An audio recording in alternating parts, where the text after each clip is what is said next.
पानी परिरहेछ।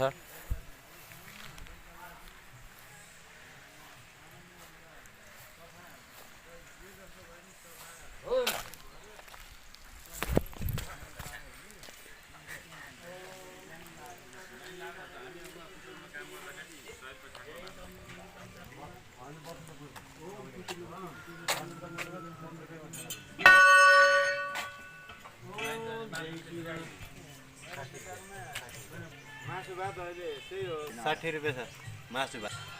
अस्ति नेला भन्दै नि बस्नु